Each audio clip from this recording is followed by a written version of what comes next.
Добрый день, спадар Сергей. Дякую, что пришли. У кожнага нормального громадянина Израиля повинен быть белорус, земляк, депутат Палаты представников. Я думаю, в обязательном порядке. Но ці наоборот, у кожного депутата повинен быть дядя в Израиле. Ну, то есть первую часть я уже как минимум, вторую часть я выполнил, останется, чтобы была первая, и все будет хорошо тогда.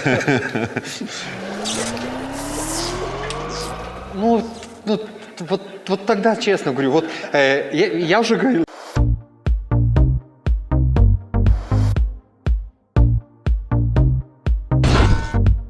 Сергей Альшевский, репетитор, чоловік, який скончив школу з золотим медалем, з червоним дипломом ВНУ. А што ж ви свою виборчую кампанію одразу почали з падману? Ну вы, памятаю, мы с вами познайомились, вы кажете, я сябрую с кампанией «Гавары праўду», калі пайду ў депутаты ад «Гавары праўду» і раптам оп, і вы сябра аб'яднанай грамадзянскай партыі ў апошні момант ускочылі ў апошнія дзверы апошняга вагона. Я понял. Да, и вот як же ж так? Чтобы не было и второго обмана, я не репетитор. Вот. Как так получилось? То, чем я занимаюсь, наши руководители госорганы начали воспринимать как политика. Вот. И потому что это начало восприниматься как политика, и начались вестись переговоры с Объединенной гражданской партией по вопросу взаимодействия. То есть да, на тот момент, когда я решил для себя четко идти, я сотрудничал с «Говори правду». Вот. Но когда вот в этом вот процессе уже все началось, все мои действия воспринимались как политика, и если тебя воспринимает как члена какого-то политического движения, когда видят, что в тебя ты преследуешь какие-то политические цели, то у тебя два пути: либо создавать свою политическую партию, что глупо и бессмысленно, я считаю, и, наверное, даже невозможно, либо присоединяться к тем партиям, которые есть, которые близки тебе по духу. Поэтому и было принято решение. Мы достаточно, в принципе, долго обсуждали перспективы сотрудничества, достаточно долго обсуждалась моя кандидатура, подхожу я, не подхожу, и решение принималось тоже непросто в политической партии в отношении моей кандидатуры. Вот, поэтому обмана никакого не было, было просто развитие.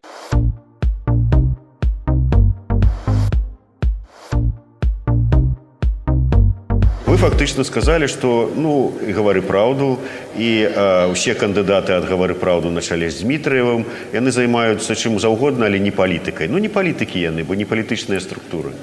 Смотрите, я все-таки буду говорить, что я считаю, Мы что с вами общественное говорим. объединение занимается общественными делами. Это да.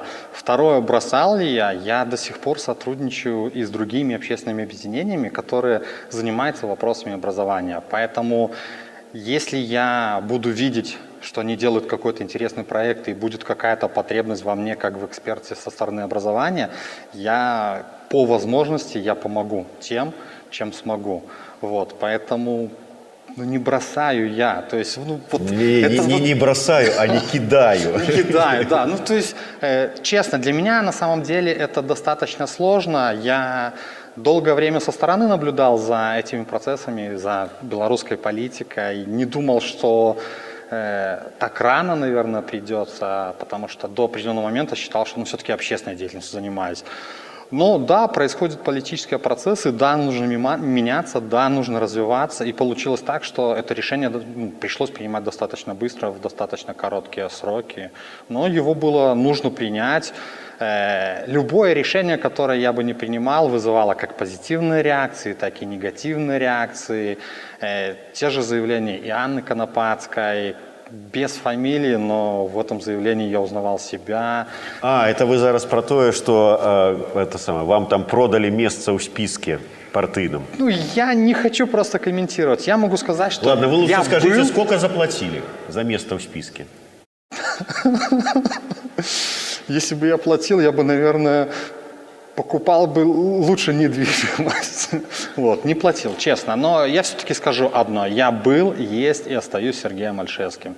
Я не меняю свои взгляды на проблемы нашего образования. И основной мой тезис, основные мои проблемы, которыми я хочу заниматься, это образование.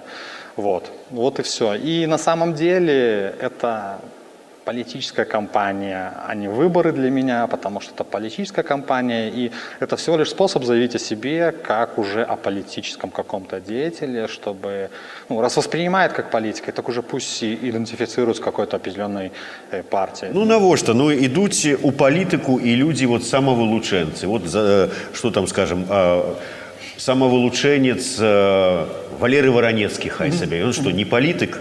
Не усприймається як політик? Ну вот мной, понимаете, наверное, плохо или неплохо, но я к себе применяю такой термин, как формализм. Для меня формально человек, который занимается политикой, он должен быть членом политической партии. Точка. Вот и все. Ну, вот это вот этапы развития. Вот менавіта гэта. То есть момента такога, што калі я буду ісці самавылучэнцам, альбо калі я буду ісці ад грамадскага аб'яднання, якім бы яно там ні было, там гавары праўду, там ці не гавары праўду, ты ідзеш шляхам збора подпісаў. А партыя, ты можаш подпісы не збіраць, тебе вылучылі партыйным спісам, то есть такі лёгкі шлях. Но давайте скажем так, чтобы все-таки не было ощущения, что я пошел легким путем. Я зарегистрирован двумя способами. Мы собрали 1082 подписи, и из них в двух нашли, что мы не вписали, ну, по одной цифре попросили в номере паспорта. Я не шел легким путем, и то есть фактично вы могли бы быть зарегистрированы и подписать. Абсолютно. То есть не было такого. Вот это нужно разделять. То есть понятно, мы собрали эту 1000 подписей, не было. И я скажу больше, что в текущей ситуации, если тот человек, который идет в политику, не прошелся по своему округу сам, не собрал эти подписи, не покраснел за действующую власть, не высказали ему, не, как мне показали, фигу в лицо за то, что власть бездействует. И я только что успел ногу в дверь вставить и говорю: постойте, расскажите мне, за что вы так со мной поступаете. Вы ведь даже не знакомы со мной, не знаете. И когда потом в процессе разговора он говорит: ой, извини, пожалуйста, давай я поставлю подпись. А ты говоришь: а я не хочу. Я хочу, чтобы вы понимали, что не все такие, и кто-то пытается. Поэтому все просто. Я шел двумя способами. Ничто себе, чекайте. Мне просто цікавий момент. Вот вы отмовились приймати подпись от некого От человека, который мне первым делом показал фигу. Я его... Так може він вас прийняв за чиновника там, райвиконкама? Он принял меня за, условно говоря, провластного кандидата, за очередного депутата, который ничего не будет делать. Ну, а вот. Потім ви його переконали, і от від переконаного чоловіка ви не захотели подпись взяти? Подпись – это же не самое главное в этом всем. И он зменил свое там... И самое главное показать человеку, что не все такие, что меняются, и что он также несет ответственность за свое. Ведь принимать быстрое эмоциональное решение – это достаточно сложно. Ведь тоже решение про политическую партию. Более месяца шли переговоры. Более месяца. Да, кто кого уговаривал? Никто никого не уговаривал.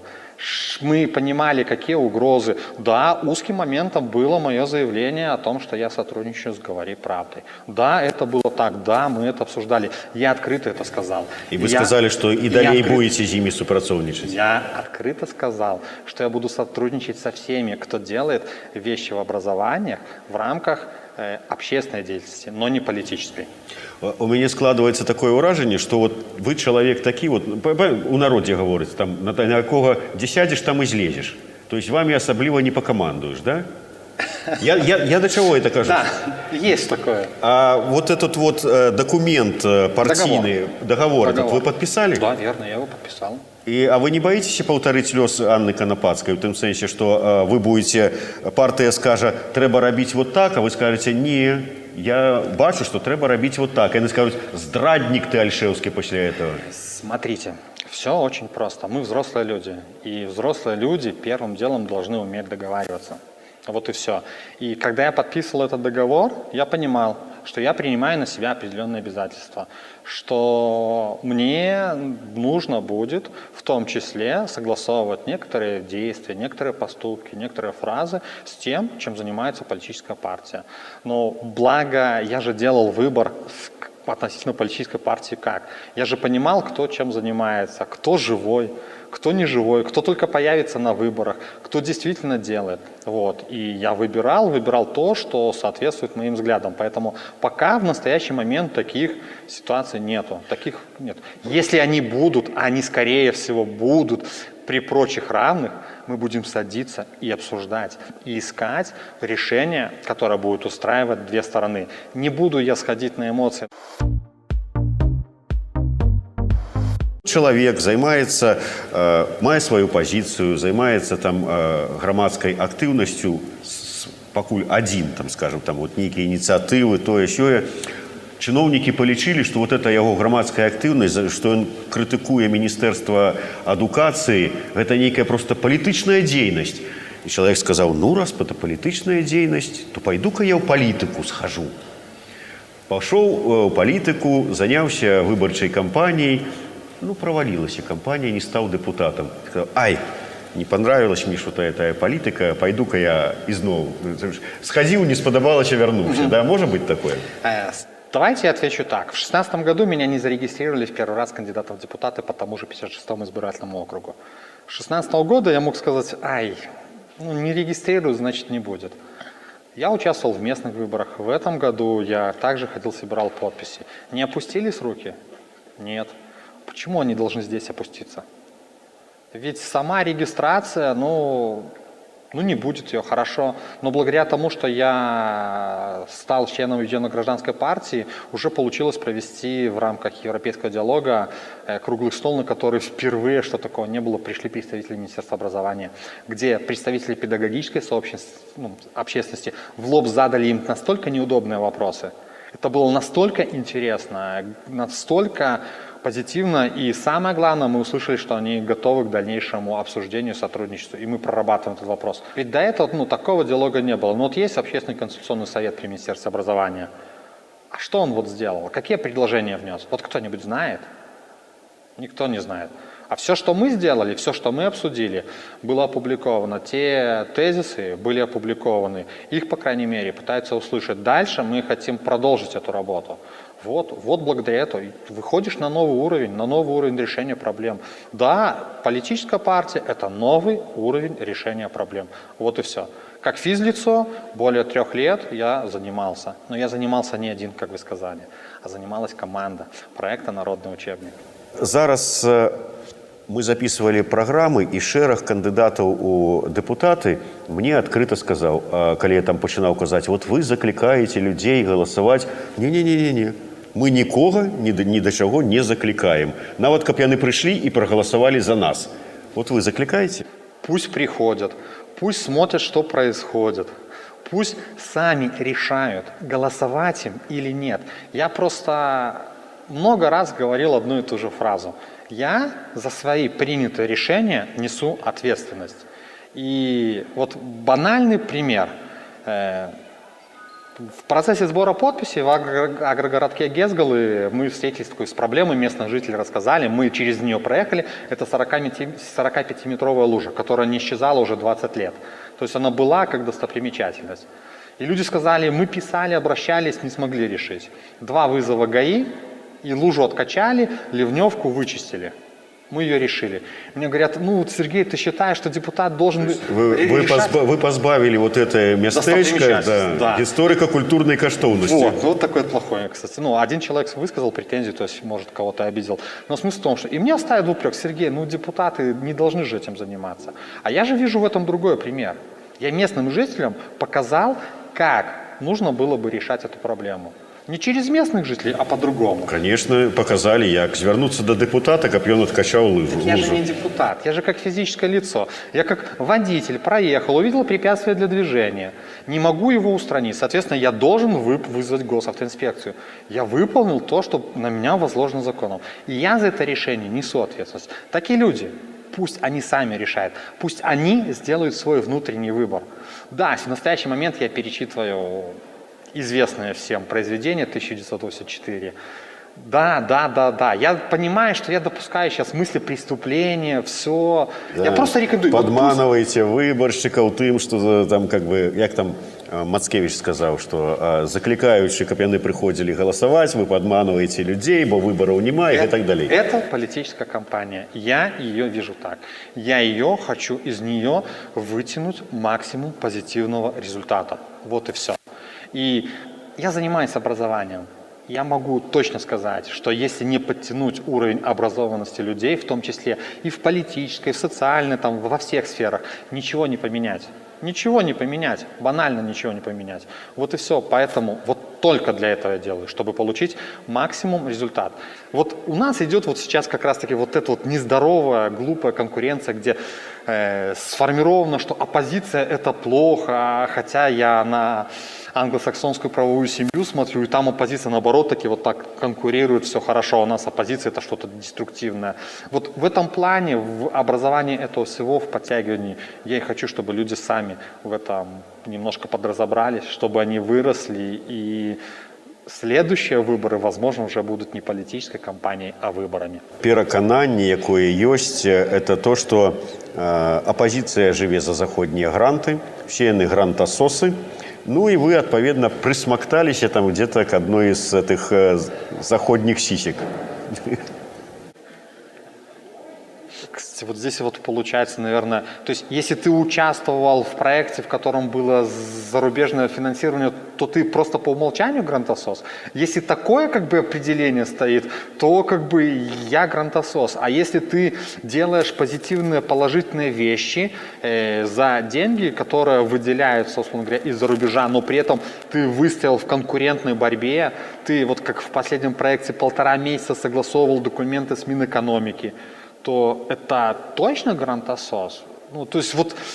А тут, разумеется, вот честно, тут да, я так разумею, что это просто вот у залежности от того, кого обвинуватить.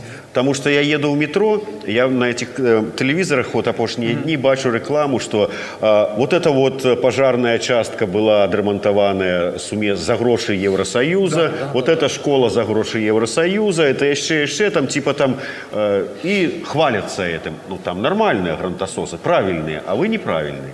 Вот тогда, честно говорю, вот я уже говорил, я формализм. Пожалуйста, дайте определение, и тогда, если это будет официально установлено определение, я тогда скажу. Потому что тот же Всемирный банк финансирует проект по модернизации системы образования. И вот, например, мне за этот проект стыдно. Мы ремонтируем белорусские школы за кредитные деньги. У нас нет денег на ремонт, есть на игры. Второй же крупный проект, который реализовывается за деньги Всемирного банка, это модернизация системы здравоохранения. Там, по-моему, сотни миллионов. И вот они модернизируют. Они тоже это делают плохо? Они тоже грантососы? Ну, если да, если по определению, по дефолту о том, что если это иностранные деньги, то ты грантосос. Ну, значит, ладно, я не буду говорить, потому что потом нарежут, как бы, и вот там запустим в формате вирусного видео. Ну, не хочу, честно, спасибо. Боитесь, значит, ладно. Не боюсь, просто фраза, вырванная из контекста, она иногда такая достаточно интересная может получиться, а потом же и не оправдаешься.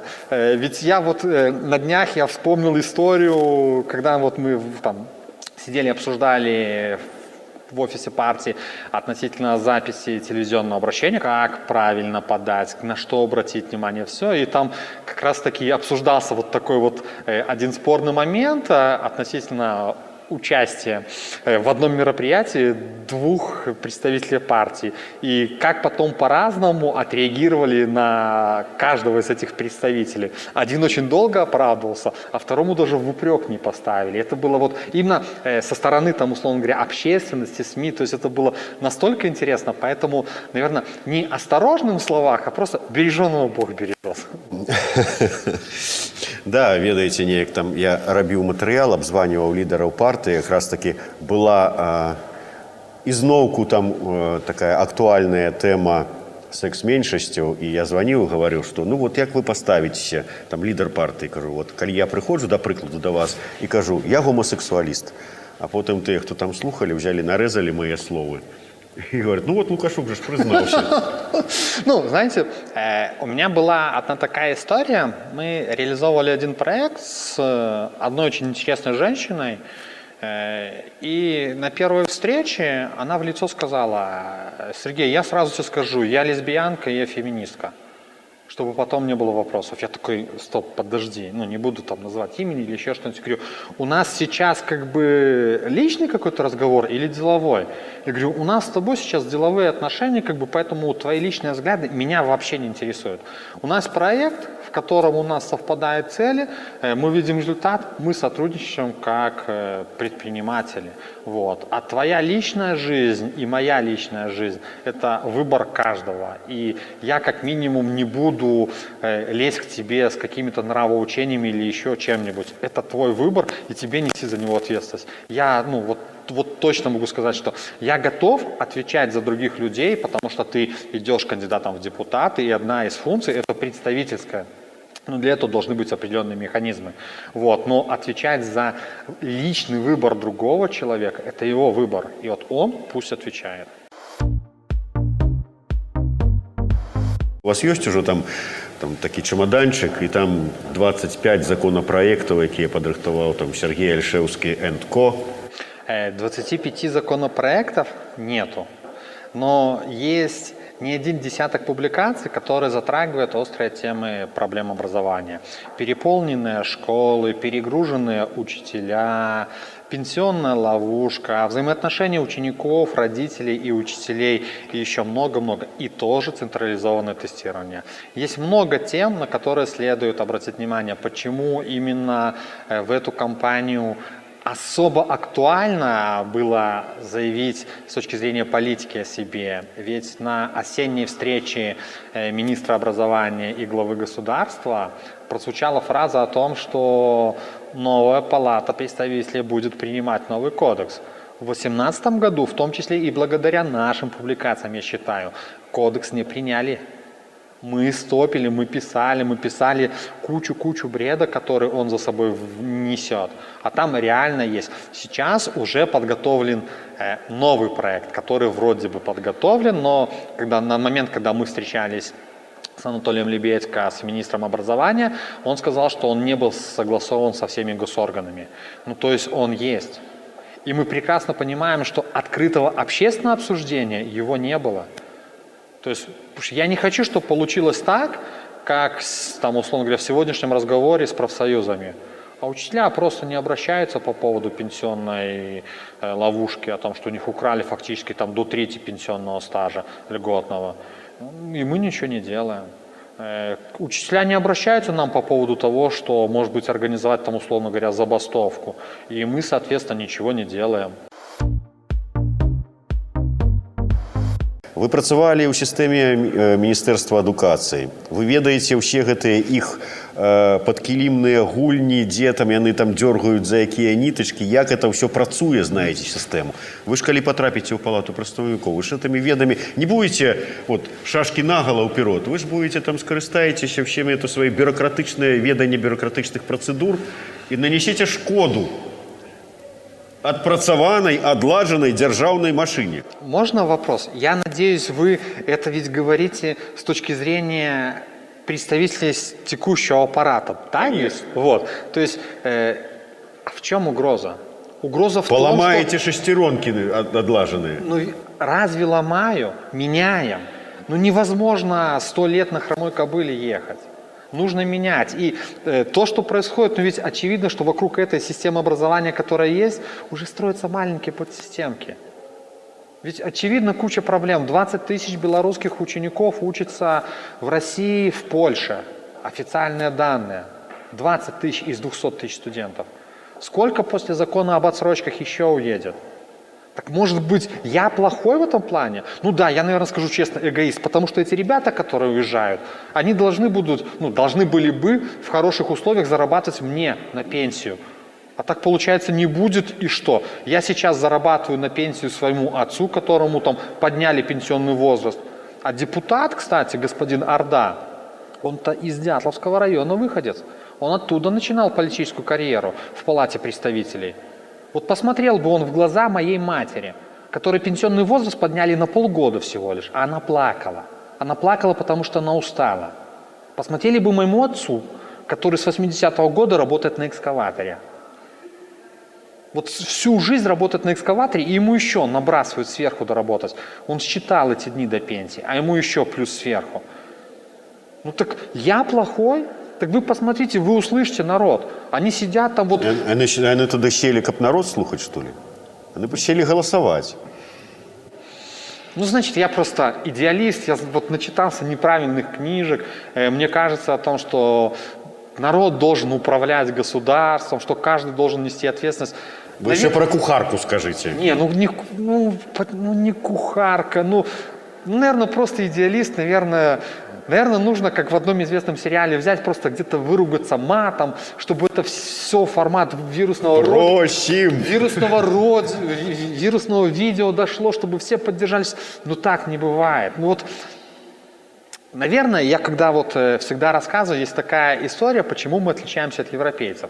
И один из примеров, вы посмотрите на наши сказки и на европейские сказки. Условно говоря, европейская сказка, фермер посадил там репу, пришел медведь, начал репу воровать, фермер застрелил медведя, у него шуба жене и ферма хорошо. Тут и сказки конец, а кто слушал, молодец.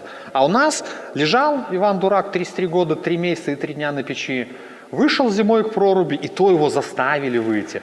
Он словил эту щуку, и тут хобана, хата, баба, тачка. Мечта сбылась. Ничего не делаю. Но я в это не верю. Вот медленно, работать. Но опять-таки 1984. Я просто 1984 года рождения. И вот это настолько интересно, поэтому... Как минимум, это нужно было мне пройти. Ну да. Все, на заканчэнне. Жадаем, каб вы стали депутатам, каб зняли міністра, уже все им недовольны, каб пачалі рэформу адукацыі у кампаніі з Пракапеней. Дарэчы, чаму это самое Пракапеня, да, это вы не запрашаў вас консультантам? И уже реформу адукации там задумал. По некоторым вопросам мы с людьми, которые занимались в его команде, сотрудничали.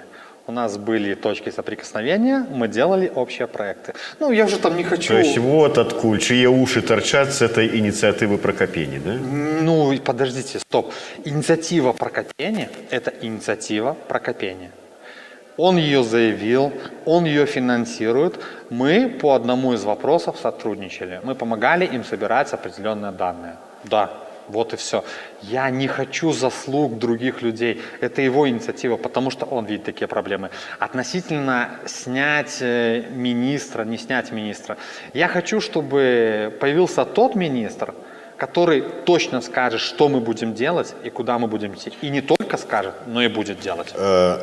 Коротко, гимназии, нормальные гимназии верните? В обязательном порядке. Поборы в школах? Поборы – это недофинансирование школ. Вот не нужно говорить, что школы делают поборы. Это просто средства, которые не выделяют школ. Нужно выделять больше денег на образование. Беларусізацыя адукацыі, не буду говорить школы, не школа, а адукацыі ўвогуле будзе? Беларуская мова – гэта наша родная мова. Мова – гэта адзін з першых сродкаў ідэнтыфікацыі свой-чужы, і Беларусь павінна вяртацца беларуская мова, але адзіначасна гэта зрабіць не атрымаецца. Але трэба ў гэтым накірунку працаваць, таму што гэта Беларусь і гэта наша дзяржаўная мова. Мне не тое, што сорамна, што я ў працэсе інтэрв'ю размаўляў па-руску, але я размаўляў па-руску, але калі я паступаў, я здаваў экзамены па беларускай мове, і мне прыемна, што вы размаўляеце па-беларуску. Мне прыемна чуць беларускую мову, і гэта насамрэч прыемна і дае сілы крочыць далей. У авальнай зале на якой мове будете выступаць? Мурашы пабеглі, таму буду па-беларуску выступаць. Вот так вот. Вот что с человеком робить интервью на Еврорады. А коли бы мы еще сюда миску с драниками поставили, так вы с первого слова почали говорить по-белорусски. По мне бачно, что драники подобаются со сметаной. Дякую, Сергей Альшевский.